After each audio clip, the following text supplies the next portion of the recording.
All right. What is going on, everybody? Welcome back to the Serious Angler podcast, powered by our friends over at X2 Power Batteries. As always, I'm your host, Bailey Egbert, and joined with me is the captain, Mr. Andy Full. What's up, Going buddy? on, bud? You How okay? is You yeah? surviving over We're surviving at the new house. It just seems like 2022 wants to follow into 2023, but we've had a lot more good things happen so far this year than bad. So it's good. Life is good regardless of the ups and downs. But yeah, we're hanging in there. And for everyone who is wondering what the context of this is, my transmission went in my truck yesterday. So, and it's going to be a little bit of time before I can get one back. But I do have one I can use. Thankful for a dad who also drives a truck. So it's going to be interesting. I'm going to miss my truck for a little bit, looking like 1 to 2 months. So, ouch. Well, that's what you get for going forward. Hey. Yeah, They I'm say done. fix and repair daily for a reason. Yeah, it's funny. Like both Fords that I've owned to this point have both broken Sucked. at like the 1 year mark. Literally, like the 1 year mark of owning. It's just like done. Like you need a new vehicle now. Well, all I will say is if you buy another Ford, I'm not gonna feel bad that when the third one breaks down. When I buy a new truck, it will not be a Ford. Absolutely not. Good. So we'll see. Yeah. I've already decided that I'm sold on the new Tundra for when my new truck or my Ram's up. I haven't had any issues with the Ram, but just the new Tundras look so dang good that I'm sold. They look good, but I hear they're having a lot of engine issues with them. So wait for them to work the kinks out. Where'd you hear that? Just random places like looking and researching trucks. Yeah. Trevor's shaking his head yes, so that must be you must know exactly what you're talking about. But we got a fun show today, folks. We got Mr. Trevor Lo from Omnia Fishing that's going to be joining us and also be co-hosting because we got some two familiar faces that have been on the show a couple times.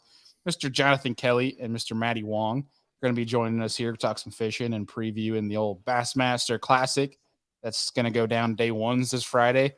Kind of hard to believe that Classic's already here. How is Tennessee? Tennessee was great. I was actually talking offline here with Trevor. I had one of those moments where like you get so into your fishing that you lose track of time. You know what I'm talking about? Where you look down, and you're like, oh crap, I gotta go. It was one of those where, dude, I was catching the good. Yeah, I was smoking them on a jerkbait, smallmouth, spotted bass, and a pretty dang big. I don't know what species of trout. You'll have to excuse me, but that's why I need your species identification services here in a little bit. That's why I called you. Exactly. I was gonna see if you could FaceTime. Just hold up a picture and I'll tell you right now. I don't have. It's on my GoPro. I'll have to pull it up later. But it was a big one, dude. It was sick. I saw this giant blob come out of this school. They were with the smallmouth, and I'm like, that's not a bass. And it just came up, skyrocketed to the jerkbait, smoked it, and then just gator rolled the whole time. I was like, this is boring. Dumb stock trout. It was probably a rainbow, if I had to guess, or a brown. And they're pretty distinct between the two, so they're pretty easy to tell the difference. So it'd be cool to see. Was it silver or brown? Silver. Did it have a pink stripe or spots? I don't know. I just took the jerkbait out and tossed her back and looked at the camera, and I was like, for my trout people, that was the most boring fight I have ever had. Yeah, when you just threw some shade. Yeah, that's fine.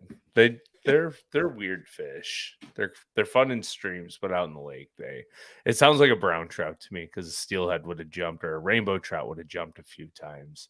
Brown trout just like to roll.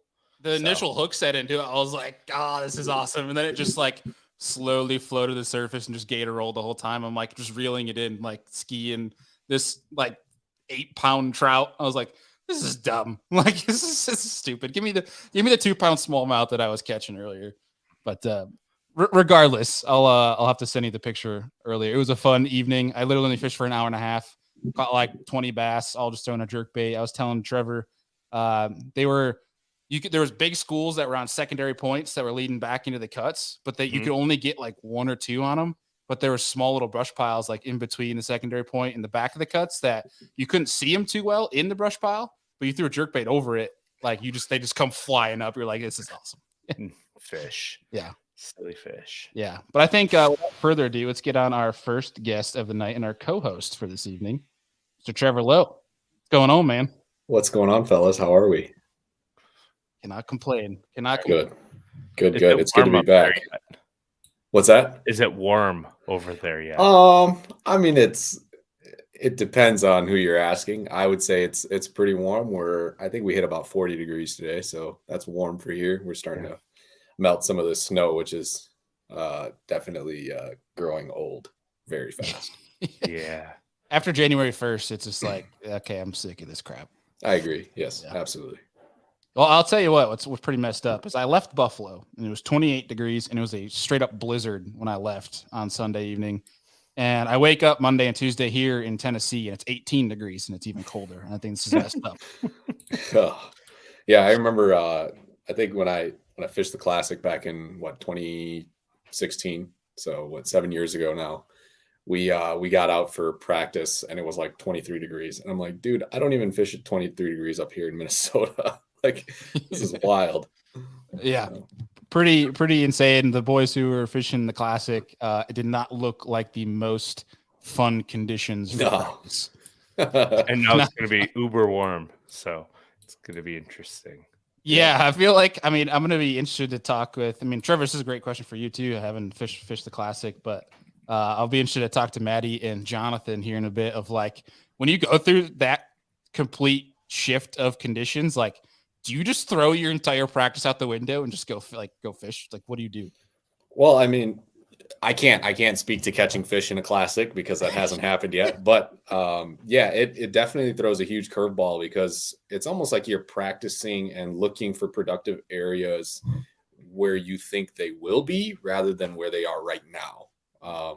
There's tons of guys that allude to that, after, they fish a tournament and they go up on the weigh-in stage and like, I was fishing an area I didn't even fish in practice. I just saw it during practice. I drove over and it looked good. And I think that's kind of, the approach to have, especially with this one coming up with this huge warming trend. I think it's going to be super important for these guys to be looking for areas that they might not be fishing today or tomorrow, but expect to be fishing in the weekend. Yeah, it's an interesting hurdle. Like when you have to get in the mindset of like, go look where areas where they might not be there, but you think they're going to be, where it's kind of like a guessing game, predicting the future. Yeah. Well, and absolutely to that point, it's like, you don't know if the water would even warm up or cool down to the point where those fish would either pull off or push up into those areas. So it's kind of just having that tucked in your back pocket and, possibly checking that on tournament day. Well, that right there is a great segue into a brand new tool that Omnia Fishing has. That would you like to disclose it for the folks and just hop right in? Yeah, I guess I don't know if you have the ability to pull it up on your screen, but with Omnia, we have our premium membership, which is it's $29 a year, and we actually have a pretty awesome 100% rebate promo going on right now. So if you purchase Omnia Premium for $29, we'll give you $30 of Omnia credit straight into your account. So essentially you can use that on tackle and it's like getting Omnia Premium for free. And for those that don't know, Omnia Premium's, free shipping on all your orders, 10% back on your purchases, and also early access to special promotions. And sometimes we do have premium only sales that go on as well. So, but back to, what Bailey was getting at, we just released a new feature on our map called Temp Tracker.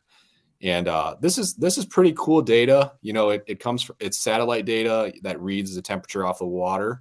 So you can go and look at different bodies of water and kind of see the sections of lakes that are heating up quicker, cooling down quicker. This is going to be huge for, this time of year when you're looking for spawners and you're looking for the back of the creeks or which creeks are warming up faster than others. And it's accurate in the sense that it will showcase the warmer water. The digits, don't pay attention a whole ton to the digits in terms of, if you get on that body of water and your graphs is 57 and on ours it says 59 or something like that. But, this is more of a general idea. It gives you a general sense of where the warmer bodies or warmer parts of the lake are. So super useful tool in terms of eliminating water before you even put your boat on the lake. So super awesome. And the coverage is refreshing daily, depending on if satellites pass over that particular lake that you're looking at. So That's so cool.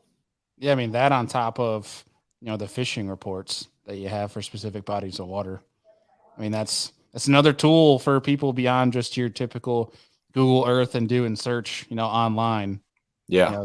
Another Yeah, step. absolutely. I mean, if you take a look at, if you like go down to Florida real quick on our map, you can see that, obviously that part of the country has been warmer for a couple months now, and you can see that it shows in the color gradients.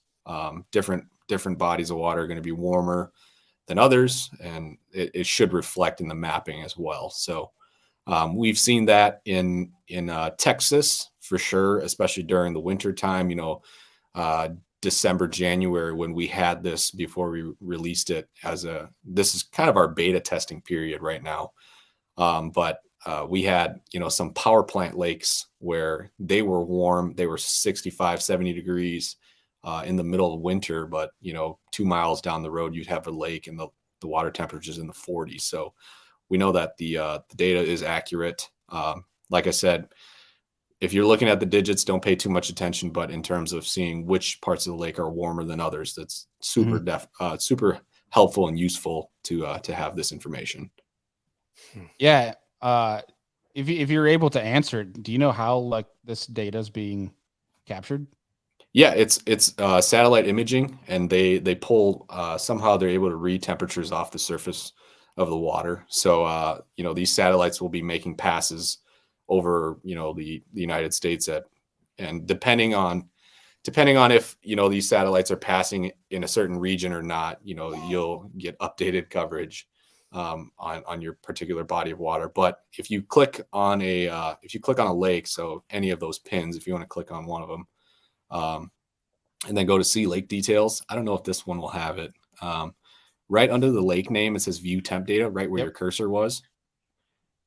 So if you click that, we actually have historical data that goes back a couple of years, and it'll tell you the average temperature of a body of water. And if you click on it, you can see that, the trends as the seasonal patterns go on. And then in the upper right corner of that modal, there's a drop down. And so if you go back in time, let's just say go back to like January, somewhere in January, you'll see that the color palette on that lake should be more of a bluish. Damn. And you can see which parts of the lake are warming up quicker on any given date. So Trevor, I think we're gonna have to cancel this show and delete the recording. I don't want people to know about this. Yeah, that's pretty dope. Yeah, it's really cool. I remember the first time I saw it, I was like, man, this is sweet. Super exciting to see, because this is technology. It's not a lot of people know about it, and it's going to be super helpful in terms of those guys that are fishing this time of year and finding warm water. And yeah, like especially this time of year, like that's clutch, especially when you're leading into the spawn, like you mentioned. That's pretty baller. Yeah, and as like I said, we're in a beta testing period with this right now, so it's only available to our premium members. And we're asking for feedback on it. So we have plenty of places on our site that you can provide feedback for it. But hopefully, as we get better and better at using this technology, we can take weather forecasts and then even predict into the future a little bit what we expect in terms of what parts of the lake might be cooling down following a cold front, or which ones would be heating up following a warm front coming through. So lots of cool stuff, lots of really good technology, and we're excited to put this into anglers' hands so that they can make the most out of their fishing trips. It's awesome. Yeah. Now, getting way ahead, as you get out of beta testing period, right? Do you see it moving to everyone who comes onto the Omnia website, or will they always have to be premium members? I think as of right now, we're going to try to keep it at just the premium members. We're still kind of throwing around different ideas on how we want to possibly make this an additional membership, or even for some people that might not want to join premium, but we can just add this particular map layer onto their account. So still kind of floating out different ideas in terms of, subscriptions and tiers of subscriptions. But yeah, that's all in the works right now. That's pretty sick. Now, I know I just pulled it up on the website here. Can you do it on mobile too? You can, and it's on your app as well. Yep, it's on the app as well. That is sick. Yeah. Yeah, and for folks, you have until the 27th to get based for this rebate for premium, basically for free. You're essentially getting $1 back. They're paying you $1 to get premium. So a pretty wicked deal. The link's down below in the description, especially if you're listening at a later date. Just go down the show notes. It is super easy to do. And when you've seen that tool, oh my word, I kind of feel like we shouldn't be showing people this right now, but it's totally worth it. That's pretty sick, dude.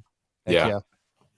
Well, sweet. Well, I'm curious to see what Jonathan and Matty think about this. So let's get these dudes here to join us. What's going on, boys? What's happening? What's up, What's guys? Do you guys know about this juice yet? Oh, man. Never mind about all that garbage. We already got active target, dude. We don't need another wrench in the box. That's awesome. No, that was really cool just to kind of be in backstage and seeing that release. That's something really unique. And I was like, oh gosh, here we go, sharing waypoints. And then it was like, no, it's not. It's temperature, which is great because I feel like the more tools you can give someone to become a better angler, and to help them like understand and break down certain things, I think the more beneficial just the whole sport is on a whole. Like I don't necessarily agree with giving people waypoints, but giving people like information like that where they can actually go down and break down and make their own decisions based off the info. It's pretty awesome. What other stuff can you see on that thing, Trevor? As of right now, we just have temperature layers, but obviously the guys here know that fishing reports are, you take and do with them what you want. Some are really good reports and others are just so. But we have fishing reports on every single lake, or most lakes, I should say. But to that point, where you can provide a tool for somebody to make their own interpretations or come to their own conclusions on. We noticed that Redcrest was at Lake Norman last week or so, and a lot of the guys that had not made the third day, they were live and on their stream or the live stream, and they were talking about how they had no idea that a lot of the warmer water was found in the south end of the lake because there's a warm water discharge down there. And we pull up our temp map, and sure enough, if you looked at it, like that whole south end right next to the dam, just east of the dam, was all like yellow and warming up, and everything else was blue. So it's like crazy. Yeah, would have been helpful. Everyone's going into it with the opposite thought, thinking I'm just going to go run way north this time of the year and find that 5 degrees warmer, 3 degrees warmer. Absolutely. Yeah. And if you're not a local and you don't have that information privy to you, then, it's hard to know these little nuances about certain bodies of water, but yeah, it's always good to have something to reference for sure. So do you have special promo codes for us? Like, so we can kind of like check. Yeah, we're going to be able to give you some feedback, on the Sure. Yeah. I mean, maybe we could work something out. I mean, come on, Matty. The rebate, they're paying you $1 to go and I mean, no, that's awesome, dude. Congratulations. That's definitely a really cool add-on. Cool feature. Yeah, I appreciate that for sure. Yeah, it's like, I mean, especially 2 weeks. Gee. It's been so cold. I wish we had that the last 2 or 3 weeks. Sure. Right. Yeah. Well, yeah, I was thinking because like even for guys like you, where a lot of research going into your events, like somebody that it's another step in the research process, but also for a guy that's like a weekend warrior that works a 9 to 5 Monday through Friday that doesn't get the chance to practice for a tournament. It's another little cool tool that's like, hey, my area might be colder than I thought or warmer than I thought. Give them something at least to give some better idea of where they might start on their their weekend, their club derby on a Saturday type of deal. So yeah. Are you guys in Tennessee yet? Not yet. We're still in South Carolina. South Okay, so Carolina. you're in the warmer side. Warm-ish, maybe. It's trying to. It's trying to get there. What do you call that? We're gonna leave it before it gets warm. Yeah, it's like literally as it turns 80 degrees, we go We're and driving. head to the cold. It's actually not going to be Obviously, No. right. I'm sure you guys would have loved to be practicing for the Classic right now, but it doesn't look like it was the most enjoyable of conditions to be fishing in this. Yeah, I'm week. fine missing it. It's all good. I look miserable. Spider's like Next year. Spider's like I slept in a bit. It's like 10 o'clock outside. He's like still taking ice off of his I guys. fished 3 days, had 2 bites, missed one. The other Yeah. one was like 8 inches. Yeah. Oh man. Oh, sounds like a great time. But then they'll all show up with 15 pounds in the tournament. Yeah, you just watch. Guaranteed. Oh yeah. Yeah. It always Right. happens. No, it's amazing on how well all these guys can, adapt to conditions. Like, what you were saying earlier about when it gets cold and then you have a warming trend for the tournament. It's what do you do? How do you play? Yeah. How do you look in your crystal ball, looking at areas that you think that they might push in at, where they might go and do their thing. But then how do you also completely ignore, Everything you've done. Yeah, and a whole bunch of waypoints and tracks and marking everything that you in the homework that you put into it to be like, well, I guess those couple 5-pounders that I had in a tree, I don't know, you can go and check in on them. Like, it's kind of a hard call. Mm-hmm. It really is. Yeah, that's one thing I was curious about. It's like when I'm sure you guys have been faced with that in a tournament throughout your career. Like when you go to try to practice for future, when the tournament days are going to be completely different than what you're looking at in practice. How, like mindset wise, how do you even go about trying to find future, like when those fish aren't there yet? You want to go first? I think the biggest thing is seeing how far ahead are they going to get, and I think you can kind of relate this to the Classic coming next week.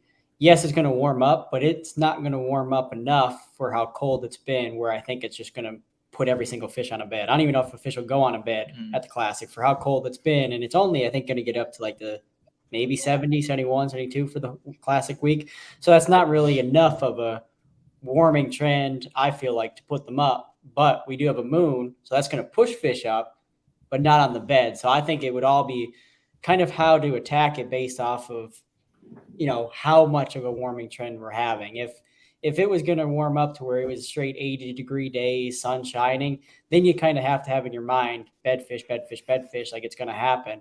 But when you only have that little bit of a warm up, you're still going to be able to attack them with your moving baits. You might not have to move in as far and expand as you would, if it was a really big warming trend. So that's always the biggest thing I like to consider first is how much further is it going to advance. I mean, it's easy to kind of get caught up in, what your practice is telling you. And then also it's really easy to get caught up in like what they should be doing. That's the worst, what they should be doing. And I think that's something that I think as anglers, everyone kind of gets caught up where it's like, it's colder in practice. The weekend's going to be nice and warm. It's like, oh, dude, they should move up. They should push up. And you hear everyone talking about like, oh, dude, it's going to be a blowout fest. Like, and someone's wrecking them in like 10 feet of water. Yeah, it just never happens, And so it's intent like Seminole. Oh God. I found like it's funny because like I saw Paul and Nick's breakdown of the derb, and it's like, dude, we were all doing the same thing. Like I found like the drop shot and the tree bite, but I was catching 2 1/4, and I was like, okay, that's not the deal. And it's just crazy on how it can be. You can stumble upon something and just be so spot specific where you just go ahead and jack them. But talking about for me when I fished the Classic last year, I had a couple solid bites. Like I had a couple 5-pounders in some trees, and I was like, okay, sweet. Like we had cold, pretty bad weather in practice, and then rolling into the derb, it was I think it was warming up a bit, and I was like, if anything, it's just going to help these fish just keep coming. And during the last day of practice, it was on my birthday, so it was a kind of a cool present, even though I just spent it alone. I was flipping around. And I had I probably had close to 15 to 20 bites doing the deal that I was doing. I only set the hook on a couple of them, and they were all good. And then I went back with the warming day 1, and I was like, okay, they should be there. And that wasn't the case. They all pulled back out, and all the fish that I were catching that were like 3-ish pounds all shrank down to bucks. And it was wild. I know now on Hartwell, when it starts to rain, go dirt shallow, because they just flood to any type of riprap that you can find. But as soon as it gets sunny out, you would think they go to trees and whatnot, but I guess they go to docks, and you catch them with a freaking mag draft. And so I want to throw my head into the ceiling after seeing what they did, because I missed that bite, which is really unfortunate because I love doing that. You know, to think about what he just said with like the rain, I think that's probably the biggest factor when it comes to either spike in warming temperatures or the opposite. Is that water level going to go up or down? Yeah, because I think that's more important beyond like the temperature and whatnot. Because if that water drops and it's warming up, it's still going to displace your fish. It's still going to make it like you just can't. And I've seen that over the last year or two and the last couple of tournaments. If that water is falling and it's warming, it's not a good recipe. Like it makes it so tough. And even just seeing that a couple lakes we've been on practicing, water's low, you think they should be up and they're not. The TVA loves cooperating for bass tournaments. Oh yeah, for sure. They're like, oh, when's the bass tournament? Okay, time to mess with these boys. Cut it all off. Let's see how they like 5 feet lower. Oh, they're spawning? All right, we're going to rise at 10 feet. Good luck, boys. Exactly. Yeah. You thought. Yeah, like the Nationals this past year on Pickwick, I had found a glide bait bite on the last day, and I had like close to 18 pounds, and I was like shaking a lot of them. And I was like, dude, this is game on. They dropped the water 2 feet.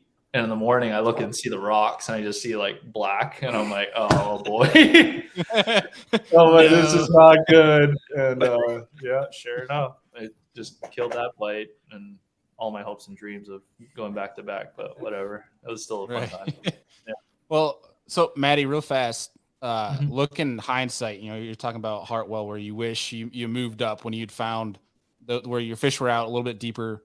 You wish you pushed up shallow. From a practice standpoint, looking back, whether it's like taking a second to look where you caught them and like just see where my next steps might be, like how would you have adjusted? Like if you had to go round 2, do it all over again, like if you found them there and just trying to think what they might do if something changes, like how would you approach that? It's tough because when you're faced with a lake, I mean, the size of Hartwell. So if you've been to Hartwell, it's enormous.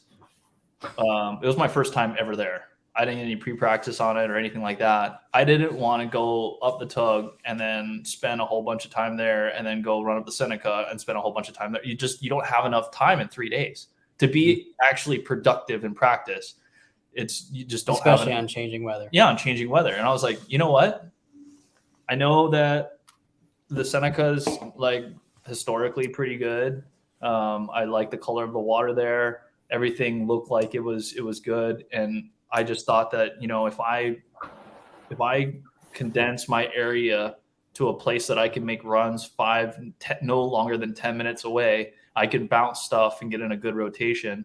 I mean, obviously now fishing Hartwell a few times, now I know, like, dude, go do a 30-mile run, and go and run up someplace and go fish for largemouth.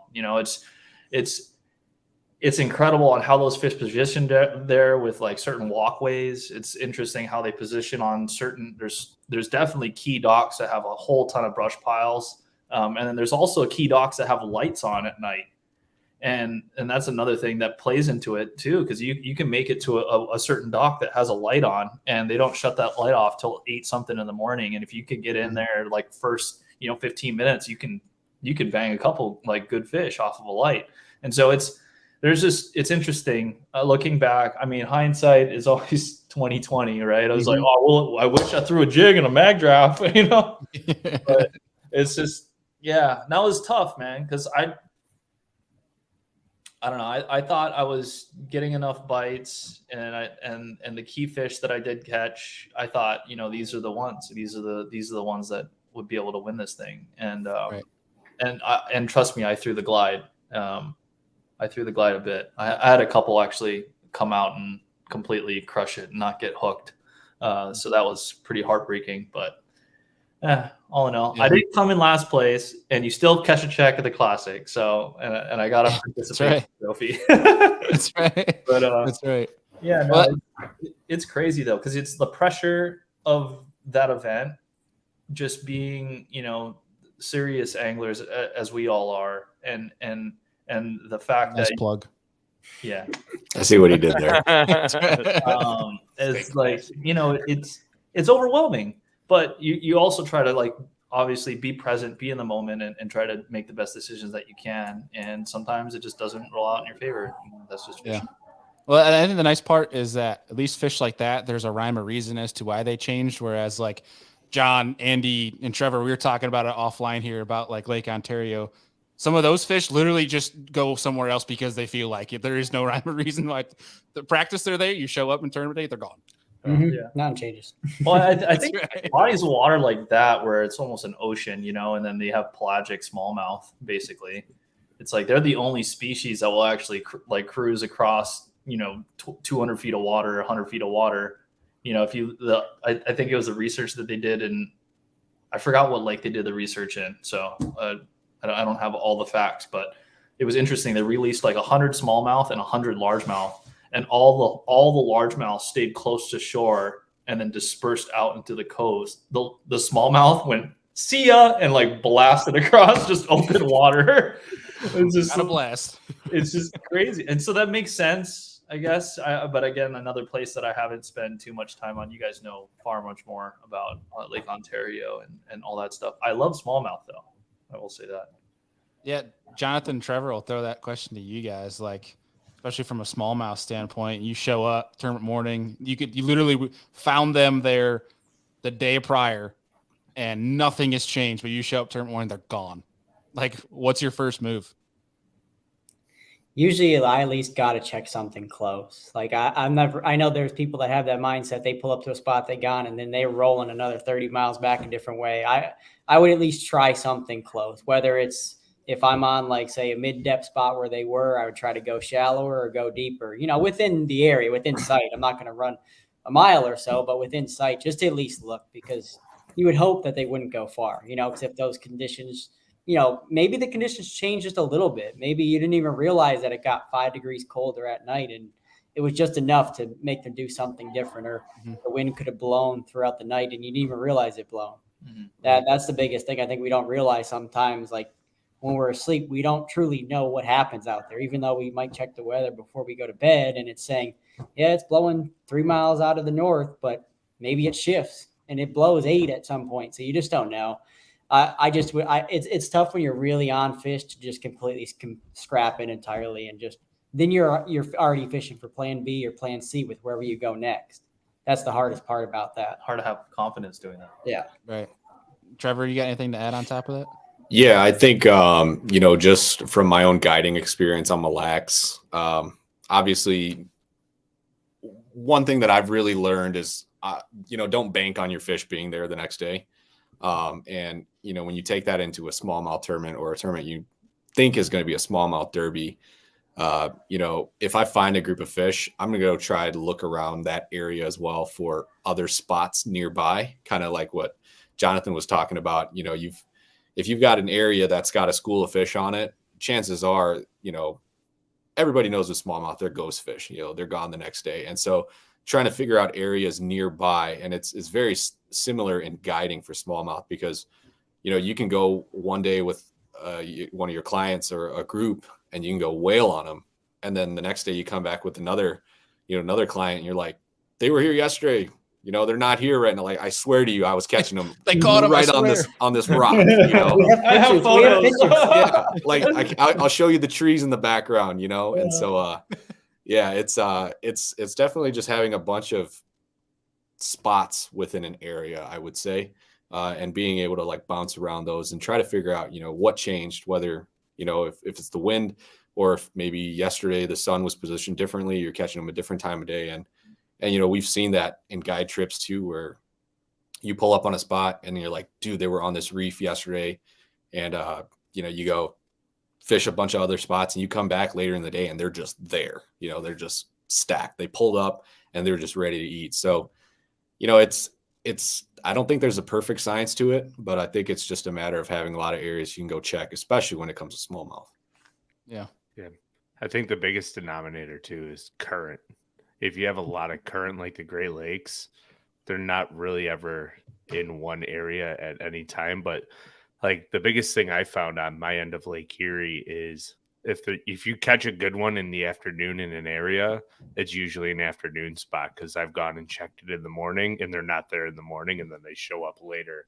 And if you catch them in the morning, they might not be there necessarily in the afternoon. It's just figuring out that transition and trying to find as much I can't even talk right now. As much structure around where you caught them to see where they can go, and just running around. I mean, like, I don't even know how many waypoints I have, just secondary structure around the main spots of where I've caught them. You just idle and you can see them on your Mega Live side scan and stuff. Mega imaging, like, they're not that hard to find sometimes. Other times you can't find them at all. Because bellies are in the mud and they're like, oh gosh, I don't even want to talk about that. This fall, I got on a pile of smallmouth in mud for no reason. They were just laying in mud in 52-degree water. And I think it was because there was like 3 tournaments back to back, and they just pushed off all the main structure. And I found a group of perch, and I was like, oh, I'll catch dinner. And all of a sudden, first fish was a 6-pound smallmouth. And I was like, oh, and then sat there for 3 days wailing on them. It was pretty fun. Yeah, that was a weird time of year. Like, the pattern was literally go find the community holes of rock and then go 100 yards off of them into the mud, and they're just everywhere. Like, it was dumb. We've noticed something similar. The fish on Mille Lacs, you know, because like when you're looking at like these mud flats, a lot of these guys are fishing for walleye out in these mud flats. But where you can find that transition where it goes from sand, like it doesn't even have to be like rocks. It could just be sand to mud. And we get these little eel pout, and they'll like burrow in that mud stuff. And, you know, we've caught smallmouth spitting these things up, you know. And so just like I said, those eel pout are not sitting in boulders, you know, they just don't, they're not there, you know, they're burrowing themselves in that mud, and they're getting that nasty stuff. And so, you know, when you catch these fish and as you're fighting them up, they're spitting out little salamander looking things, you know, it's like, there's a reason they're over here. So yeah, things. It seems like smallmouth do not stay in one spot for more than 8 hours unless your name's Jay Shakur. Then they stay there for 4 days straight. Yeah. He might be the only one that's had a school smallmouth stay in the same area on Lake for 4 days straight. 4 days. Yeah. Right. You bribe those things, I swear. Yeah. He's like, I promise, guys, I'll give you 50 tons of gobies. Just hang out. His live well was full of gobies just for them to snack out. Yeah.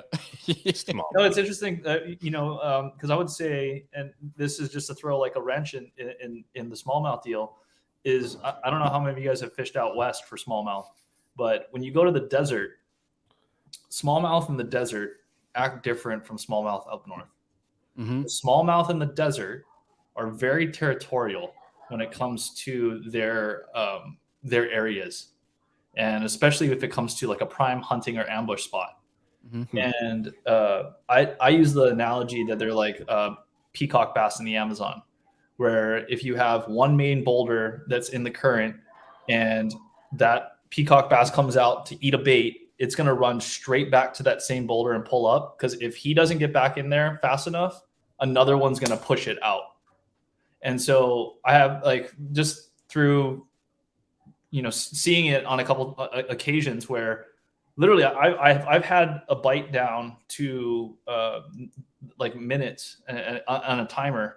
And I did it during the Western regionals for Bass Nation. And I had a smallmouth that was about just shy of a 5-pounder, which is a big one out west. We don't got those 6s that you guys got, but yeah, she ate right on the clock. And I told my co, I'm like, leave your jacket on, man. I'm going to take 2 casts here and then we're out. And second cast, she ate it. And so it's like one of those things. It's just, we try to break it down and understand these animals, and just completely depends on geographically where you are, and also what they feed on. Smallmouth in Hawaii are completely different too, you know? So that's still the craziest story I've ever heard.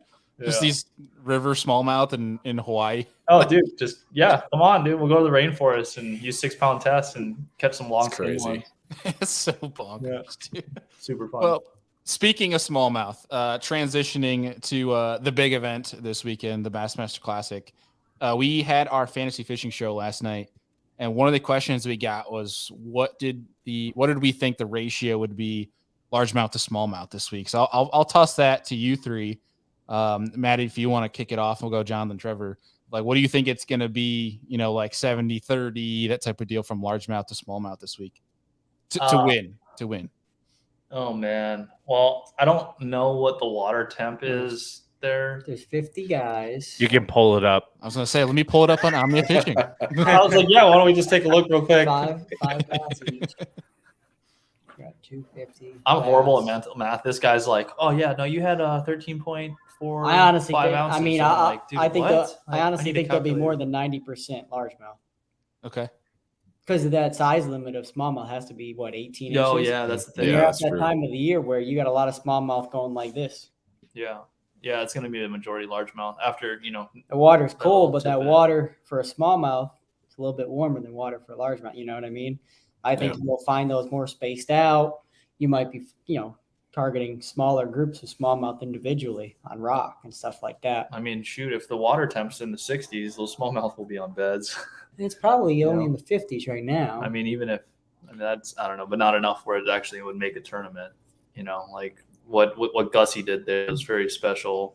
Yeah, I honestly think you'll see. I just think you're going to have to see a lot of guys targeting the largemouth. So that right there is going to make the numbers so much higher.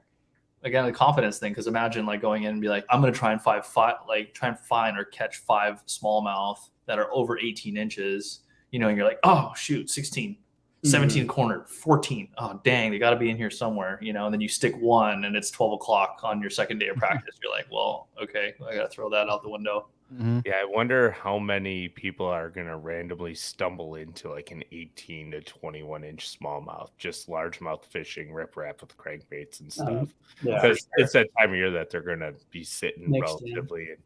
Yeah. It's certain areas of the lake they'll be mixed in. Yeah, Loudon is much colder. As soon as you get up by Knoxville, the temps are. I know you said not to read off the numbers, Trevor, but it's like a 10-degree difference from like where Knoxville the bridge is south towards Loudon versus above it, which will be interesting. Wow, that's tremendous. Yeah, like and I mean, it says 47-ish down by Loudon and 56 to 61 up by Knoxville. Yeah, and it could depend on, like I said, with satellites passing and not hitting that, getting that coverage as well. We got somebody who's actually on the body of water here, 55 degrees. Yep. So, yeah, I think, to your guys' point, it's probably primarily going to be largemouth, but, I think there are some guys that'll probably figure out how to catch the smallmouths and catch the big ones like Gussie did. Was it 2021, a couple years ago now? So there's always somebody that figures out how to catch them with every derby. So I wouldn't be surprised to see a guy, come in with a whole bag of smallmouth. But if you can consistently come in with 18 inches or greater than 18 inches, I think it can be won on smallmouth. But primarily, I think, the majority of the field is going to be going after largemouth for sure. It would make sense. I mean, especially looking at, we were talking earlier at the warming trend, it kind of just shapes up nicely for old green fish bite. Without a doubt. What do you guys think? Obviously we hinted at it a little bit here when talking about these fish getting shallow, but if you had, 2 baits or how you would approach it, how do you think this deal's going to get won? Oh man. You go first. Probably a crank. God, stole my hands. Oh, dull. That's pretty vague. All right, so throw an example, like square bill. I mean, I just what did we say? The I water can promise temp? We you, said Swindle is 55. going to be throwing a DT6 and a DT10 in red. Yeah, I'm sure half the field's going to be throwing some type of red craw. I don't know. I think like it's a little warm for me to throw like a flat side. I would say something even. It's starting to get like in that bulbous kind of temps where I mean, for me, like if we're gonna go specific baits, I mean, I would say like hands down Z3 Megabass crank. That thing's like a dirty mamma jamma, man. Like it's Dirty mamma jamma. it's a great crankbait. Change out the hooks, but that thing gets bit, and like the weight transfer system, you can sling that thing, especially on 12-pound.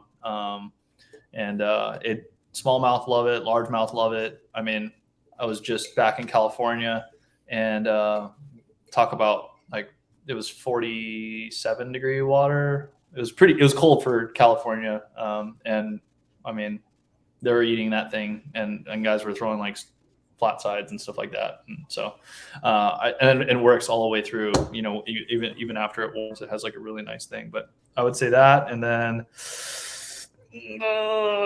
I've never been to Teleco or. Can you throw? Is it clean enough for jerkbait? Yeah, like I don't know what the water clarity is like. It sounded like some guys were trying to scope them with jerkbaits. That's what Tyler Rivette was saying Really? last Friday when we had him on. Well, Mr. Muscles is for sure going to be scoping then. Although his practice post said he didn't catch shit, so who knows what he's going to be doing. I'm at this point, I don't listen to any of those fools. They all lying. They all lying. The minute he's saying ain't catching shit, that's lies, dude. Well, I'm pretty sure they have one more practice day tomorrow. I heard he's going crappie fishing, so he's probably going to catch. He'll probably Right. Yeah, that's right. Oh, they call him Sac-a-lait down there in Louisiana. So With the accent, it's Sac-a-lait. Like when you don't know, when we had Tyler on like 2 years ago, he told us about that when he started talking about Sac-a-lait, and at that point, Andy and I had no idea what he was talking about.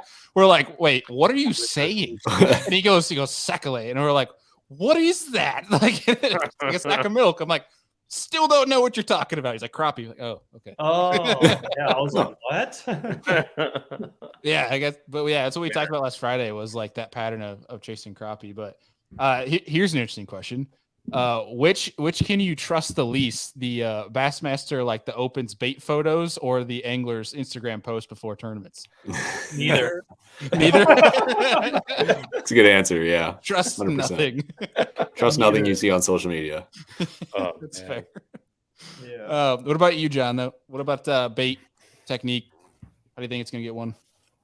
I would say it's going to be heavily favored for the crankbait this tournament. Just the time of the year, the body of water it is, and if the clarity's right at jerkbait, I'll throw another one in there since he kind of said that. Jig. I'll say jig for sure. That was my next one. Definitely a jig, whether it's a football head jig or someone pitching and casting around, whether it's shallow water cover, those fish moving up. I think especially in the Tennessee River there, that's A lot of laydowns. A lot of laydowns. Yeah, that's kinda like flipping the deal. A lot of those largemouth will start pulling up. Yeah. I do have this question though. Like, I think Ott won. I know he was throwing a crankbait, but wasn't he catching some of his fish on a trap and a chatterbait as well? Yeah. yeah. I was about to say a trap too. Because what was it?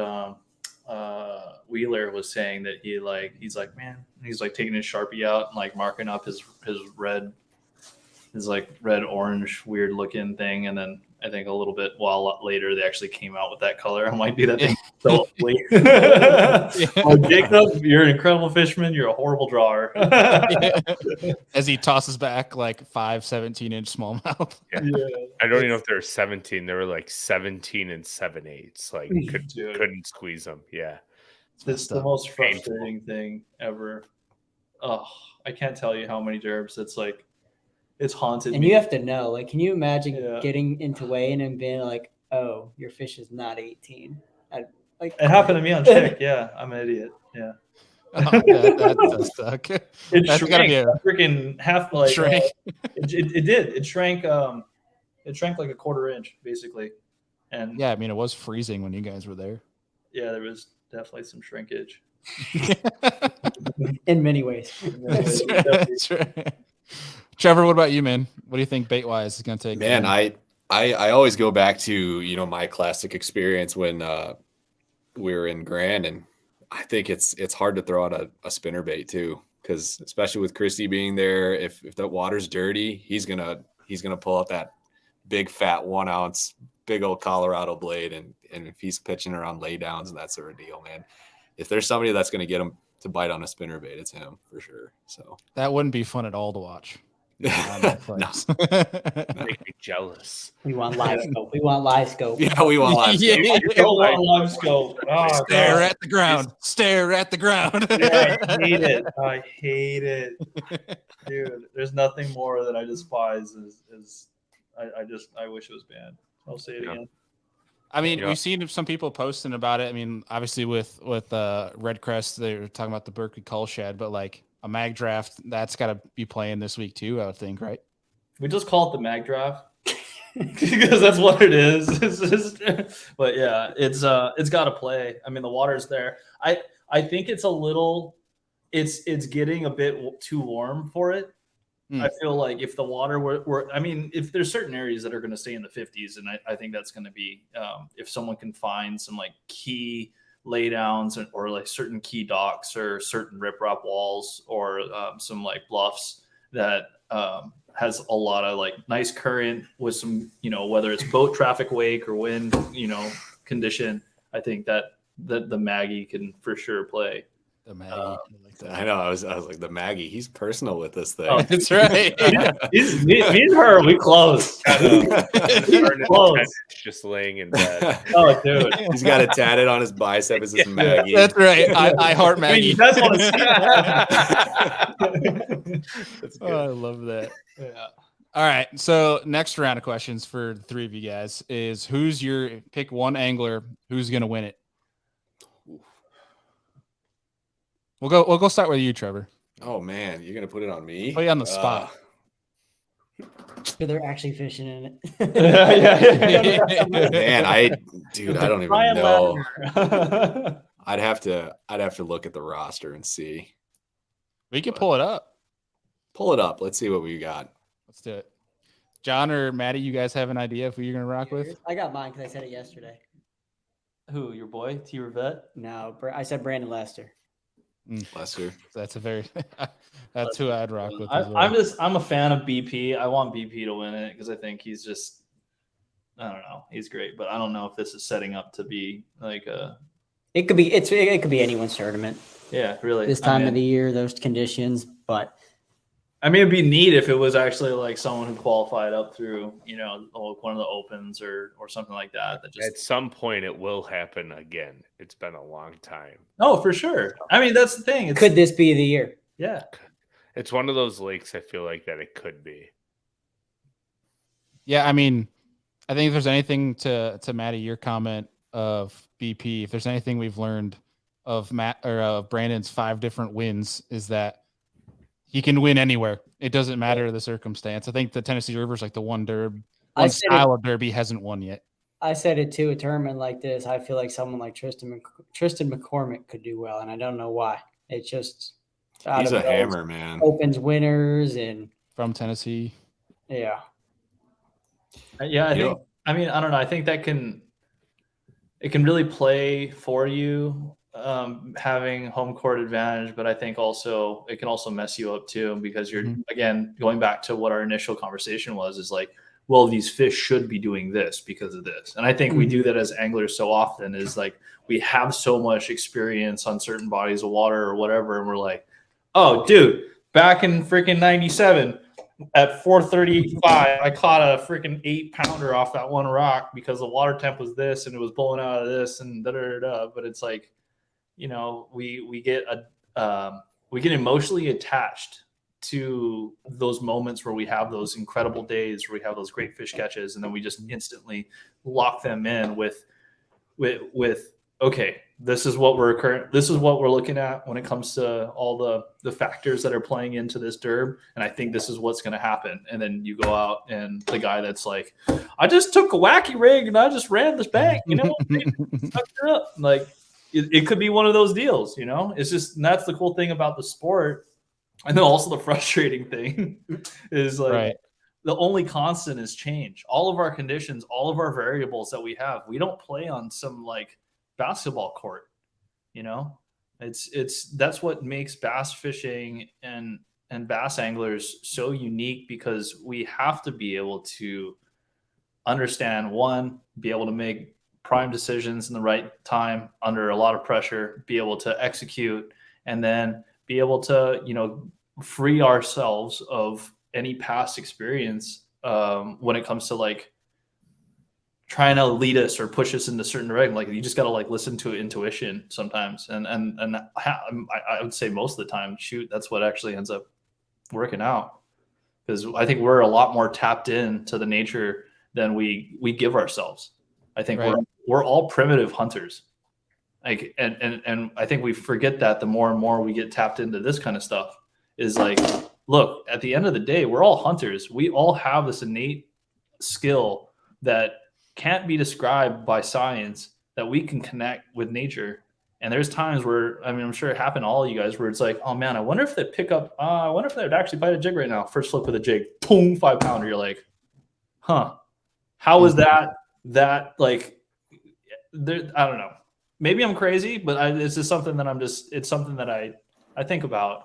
And I feel like we need to gives ourselves a little bit more credit sometimes than what we deserve. But we just need to trust our gut more. Yeah. I mean, because I think there's so many tools. I mean, and this is not to say that the new Omnia temp map is like the bee's knees, because that thing's pretty sweet. But it's frustrating as someone who grew up as an angler, not in only freshwater but in salt, where I free dove, spearfished, and done all kinds of stuff. Where your intuition is everything, and to be able to make decisions off of like one experience on the water and to be able to know, you know, when it's time to switch up, whatnot. And I think people are now coming into the sport seeing that there's so many things that they have to take in when it comes to, for information wise, when it comes to technology and electronics. Even just options, baits. There's so many baits. And it's just, it's a lot of stuff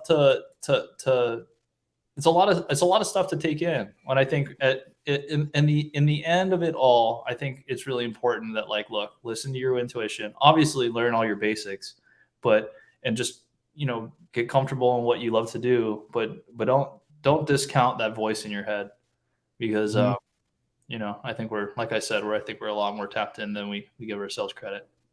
Yeah, that gut check pays off more times than it doesn't. Oh yeah, for dang sure. Trevor, you got your pick? Yeah, man. You know, it's kind of in between two. Obviously, I love my Omnia guys, so I'd probably go with like a Patrick Walters. I think he could be a sneaky favorite to win this. The guy just knows how to catch them. But you know, if another guy that comes to mind is Cody Huff, he's just been like really quietly dominant, you know, and I think that, yeah, if things line up just the way he likes to catch him, dude, he could blow the roof off of this thing too.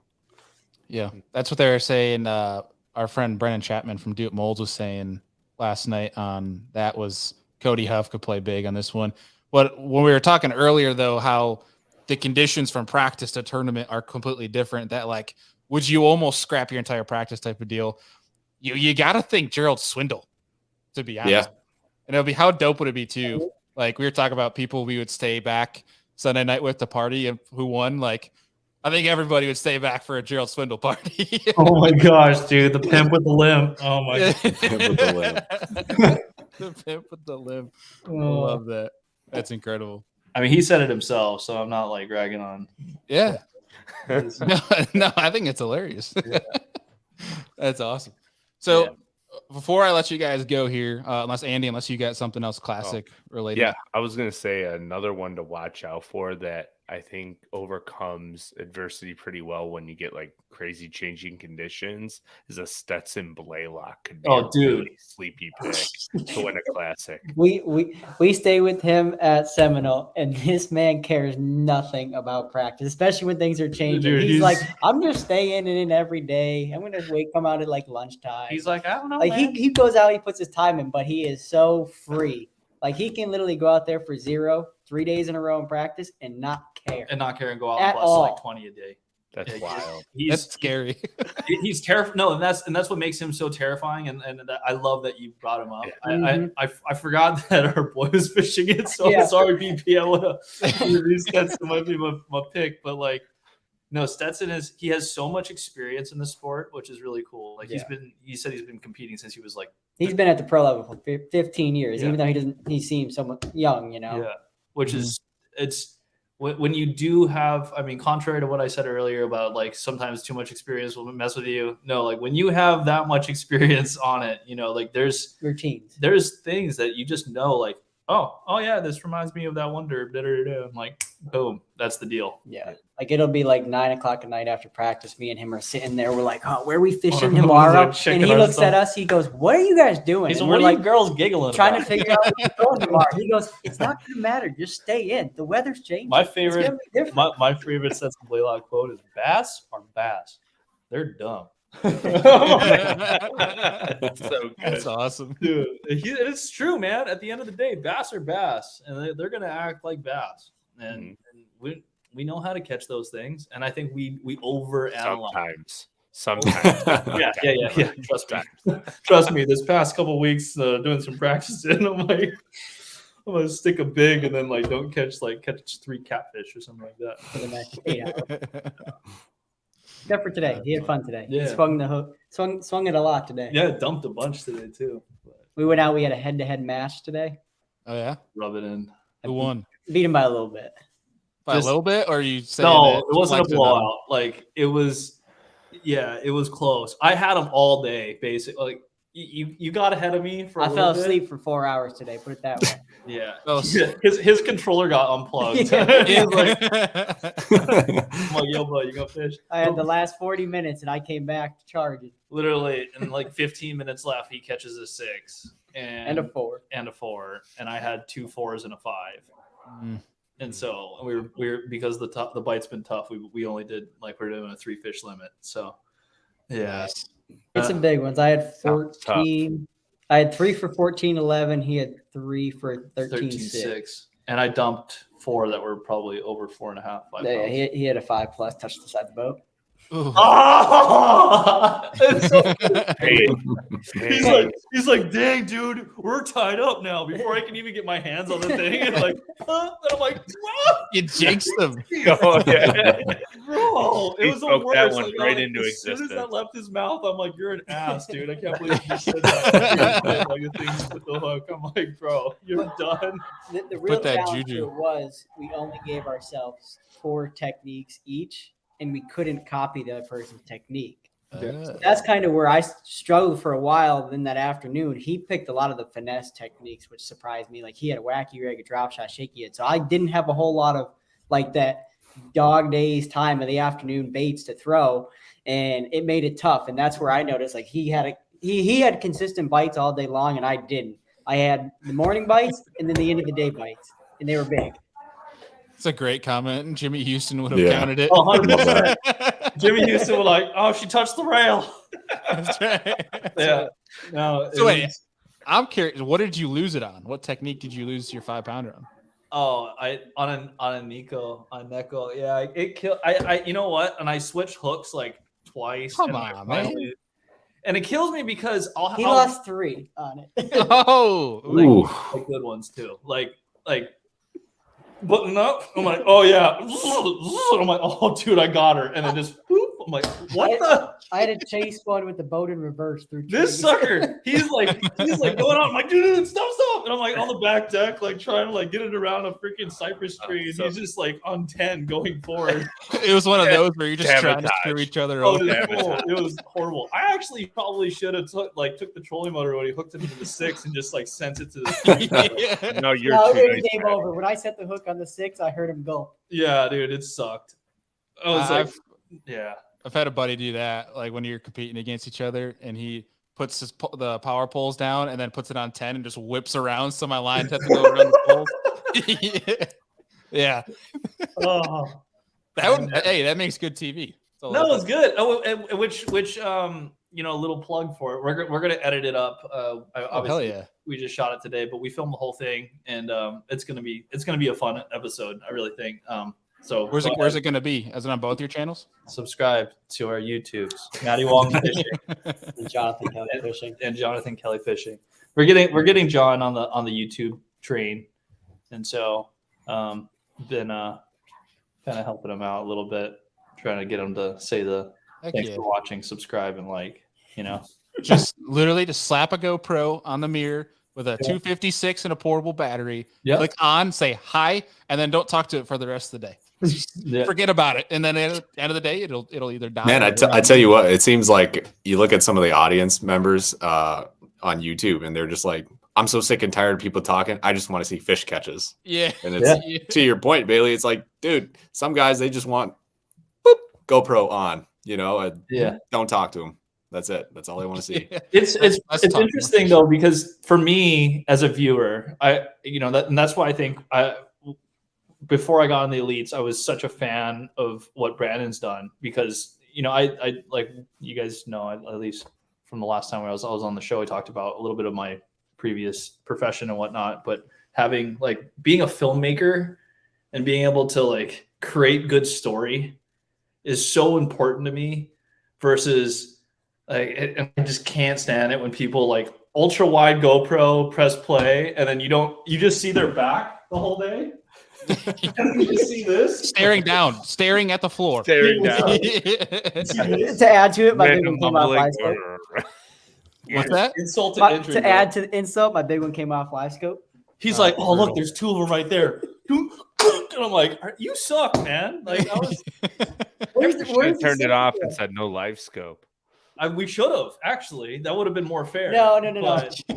He got trolling motor first. We flipped the coin, and he looked at that thing for 50 minutes straight. And I'm like, boy, it's going to be a whole different pace when this guy gets the front of the boat, because we took off. I was fishing slow. So, like, I don't know. When I finesse, whenever I pick through areas, I fish slow. This sucker, he gets on the trolling motor, puts it on 10. We start selling, and I'm like, whatever. I pick up my spinnerbait and cracked a 5. That was pretty sweet. Gosh. But either way, yeah, it was brutal. That's sick. Well, for people tuning in or listening, go check out these two dudes' YouTube channels. I'll have it linked down below for everybody to make it easy. Thank you. Appreciate it. Trevor, have you ever watched Hawaii 5-0? Oh, gosh. Talking about Matty's previous profession of being a stoner dude getting arrested for 5 seconds. Oh, boy. It's a fun watch if you guys are lonely and nothing else to watch. Yeah, it's pretty funny. I had to go back specific to the episode after you dropped that just to watch you getting arrested by the Hawaii 5-0 crew. Fair. Hey, you played the stoner dude. Great. Yeah, it was definitely it was like a far bend. Yeah, I definitely had to. Oh, that's funny. That's awesome. Yeah, that was a fun time. Thanks you probably got me paid like 35 cents or something, so I appreciate you watching. You got it, dude. We'll just keep talking about it every episode. Yeah, no, it'd be great. It'd be like, yeah, come on. I'll just get residual checks for 72 cents. It's like, hey, it's money in the bank. Baby. Hey, money in the bank, bro. It's like, that's one Senko that I lost against Johnny today. There you go. There you go. Yeah. Well, so I'm gonna let you guys go here in a second, but I saw something at the ramp yesterday that I had to tell you guys about because it kind of just blew my mind. I'm curious if you guys could top this. So I get to the ramp, I'm taken out, and there's always typically people that are fishing on the ramp, regardless of what lake you're at. And this dude's shiner fishing off the ramp at this lake here in Tennessee. And when I noticed he hooks into one, it's like a 5-pound smallmouth. He hooks it as I'm taking out. And I'm watching him. I realize he's using shiners. But he takes the thing up and he's like, he picks it up. And the thing that crushes me a little bit is he puts it on a stringer. Oh. And it's a stringer with a bunch of other 4-pounders on it. It's him and another guy. So they had a 10 fish limit. And while I'm like sitting there, I'm like, oh, that sucks really bad to see. Like, they're feeding themselves. So that kind of thing. I go up, put everything away. I'm in the truck and I'm on the phone with my buddy Rudd, and I'm watching this guy as he catches another one. They put it on a stringer. They pick these fish up.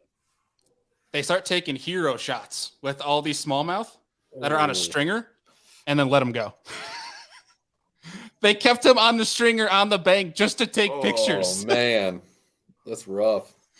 I mean, well, shoot, at least they let him go. Yeah, like, who knows how long those suckers were on a string? I mean, they all like probably up in the gills. Ooh. Yeah, hopefully that's they threw them up correctly. Hopefully the bite was good and they caught those in like 10 minutes and then threw them right back. Yeah, I just was sitting there. I'm like, I couldn't believe he was letting them loose.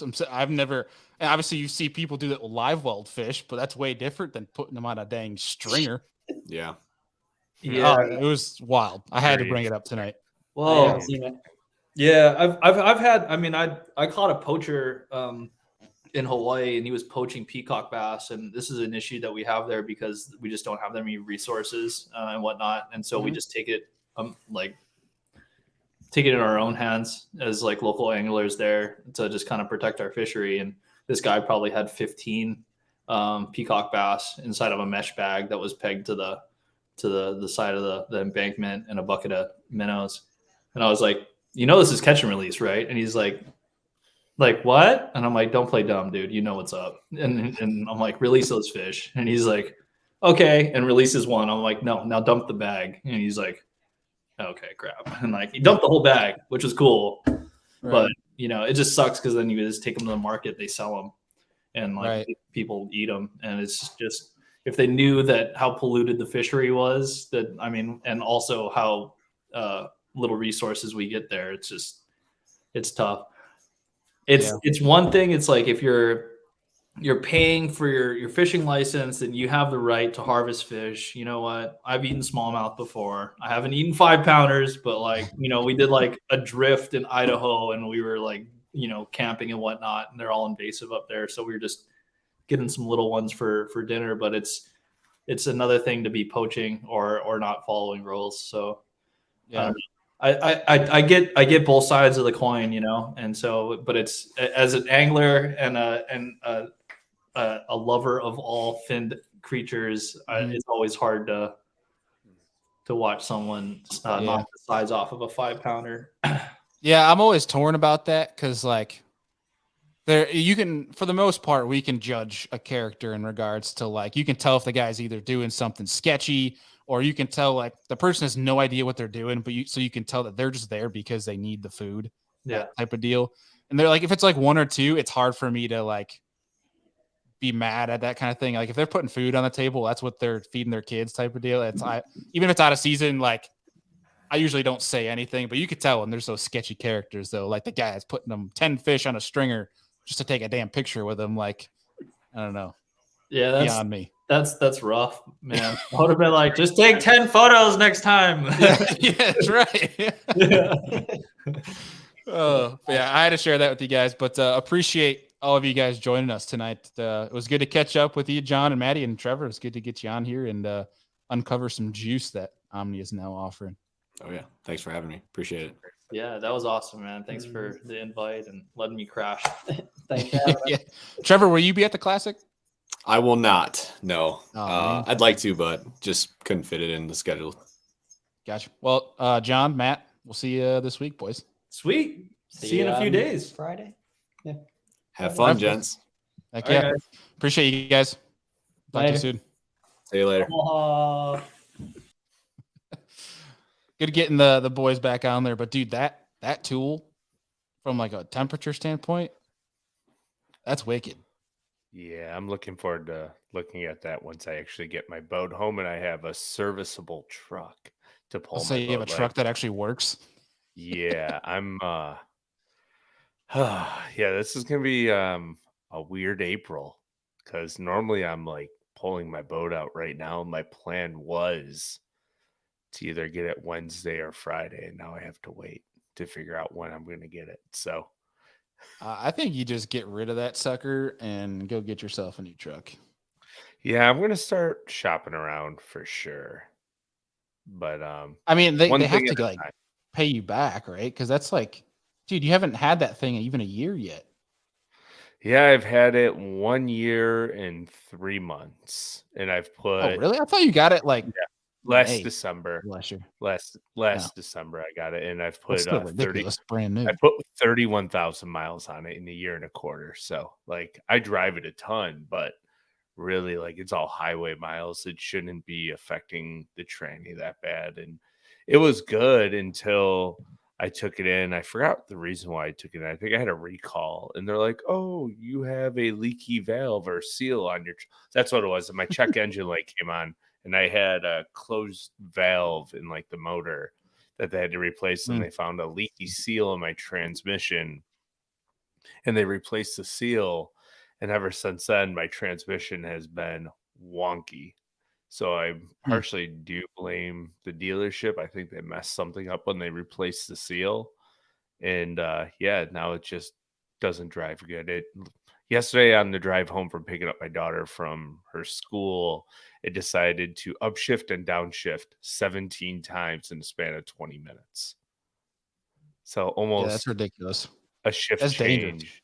Yeah. Oh yeah. Like I'm doing 62 miles an hour on the interstate and it'll drop to 55 and then go back to 62 and want to rev and go really quick.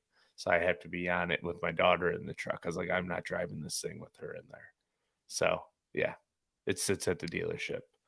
And tomorrow I'll make And calls to that's see what's if the we can take it part somewhere else. that just makes me so mad is like when it's the dealership's fault that they gave you a piece of shit truck and then they're like, oh yeah, but it's 2 months to fix it. Like, screw you, man. Like, I paid all this money for this brand new truck and you're gonna be this crap. Like, Yep. I don't know. Sorry, my Ford folks, but you will never get service from me. So as Mr. Oh, Higgs thank is you. putting here, it was a transmission seal, but because I've been driving it for 2.5 months, it will no longer shift into 9th and 10th gear. And I have a big old puddle of transmission fluid in my driveway. So it was a seal, but now it is worse. It has lost the top 2 gears in the 10-speed transmission, so they have to do a total rebuild. Screw that. Yep. Sorry, buddy. That sucks. I hope you can find Eh. a remedy. That way you can fish. Yeah, thankfully my dad has a truck and he said I can use it. And one of Amanda's family members actually reached out to me like 20 minutes ago and said I could take his truck if I needed as well, which it's a 2500 Sierra High Country, so might have to take up on that in May. Tempting.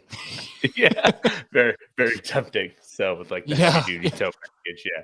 So Say no more. so It's a but we'll see. dream. I'll probably use my dad's truck for now, and then as long as May and June go really good, I might be buying a new truck because I don't know how well my Ford will drive, and I feel bad for You Amanda might want to 'cause I get in keep getting that. all the new stuff.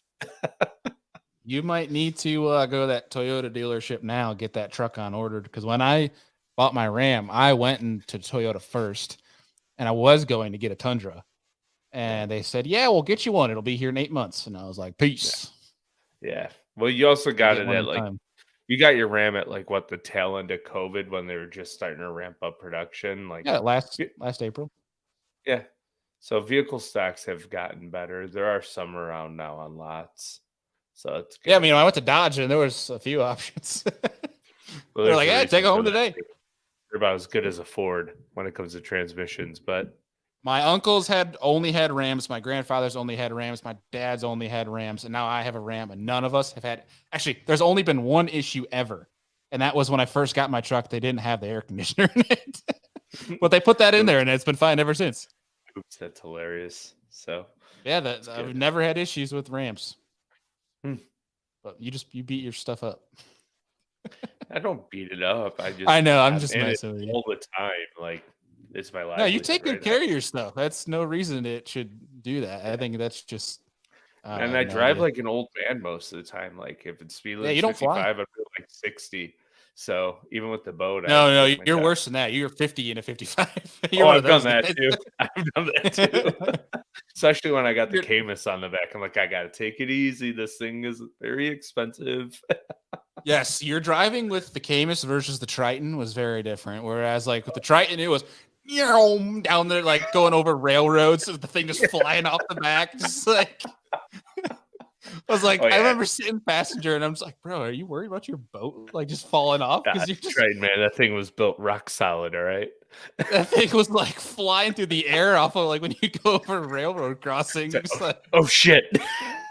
yeah, it was just like the whole wheels, And that was, everything like, off the ground. cut corners real hard with it because it was a single axle and just Yeah. went. Now I got that dually axle. I got to take it easy around corners because it just like tugs a little more. And I'm like, oh boy. That was a fun little boat, man. Yeah, It was caught a lot of big a lot of fish good in that boat. memories. I miss it, but Oh, the yeah. Camus has caught a lot of big fish already too, and already put Oh, a yeah. bunch of hours on it. And I look forward to getting it back. And like I have 2 months of hell coming up in May and June, and I can't wait. I was gonna say I was about to yell at you for saying hell. Like, dude, you're gonna be fishing. Like, it's Oh, I not know, but hell. yeah, it's I think Other right now, things, yes. yeah, there's a lot going on. Like we just moved, as everybody's aware, but some other things coming too. And but yeah, I just booked, I think, 3 more days in May. So right now I have like 2 days left in May out of the 30 that are, was it 31 calendar days? I think I have 2 days available to book in May, and in June I'm fully booked.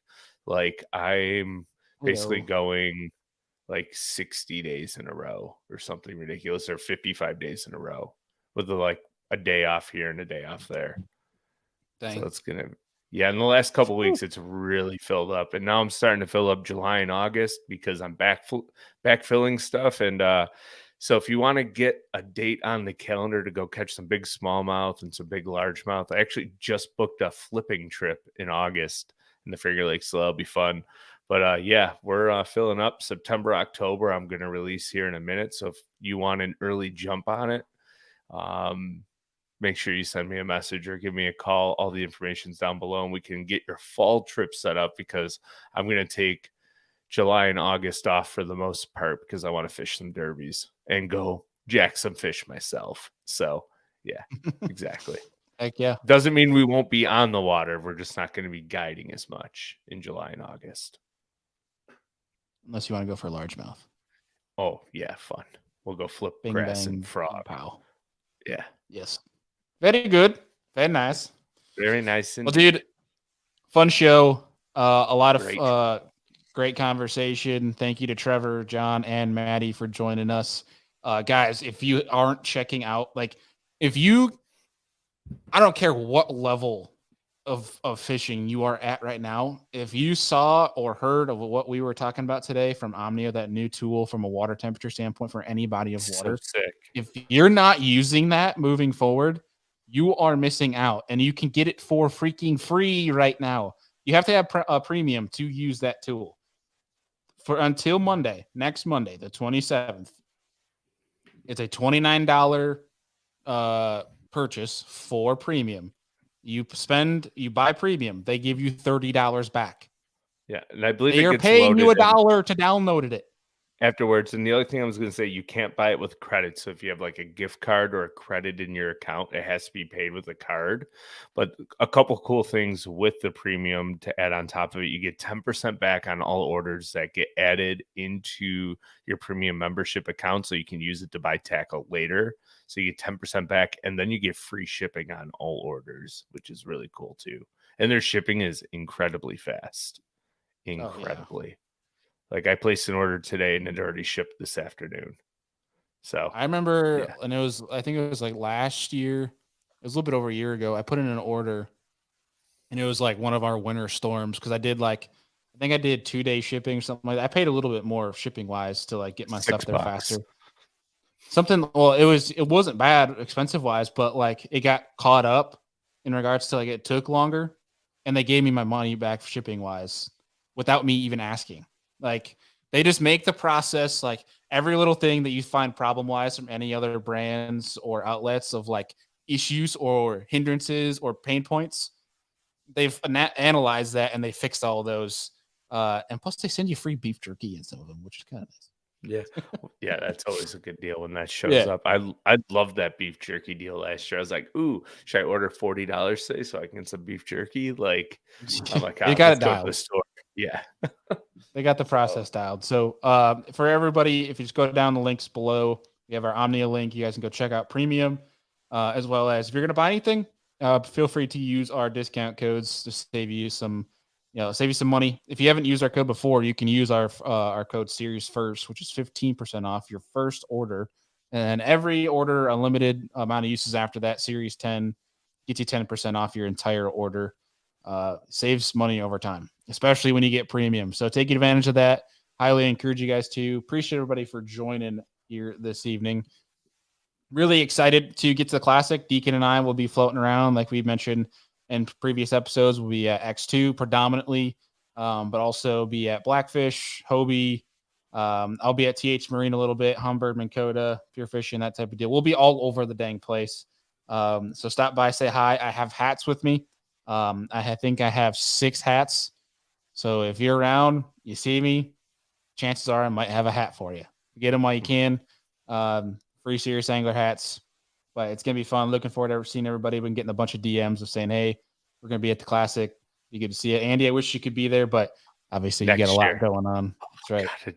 God, it's been a year, but I wish I was there. I did not want to miss Knoxville because now we know where the next 2 Red Crests are and the next Classic, and they are super far from home.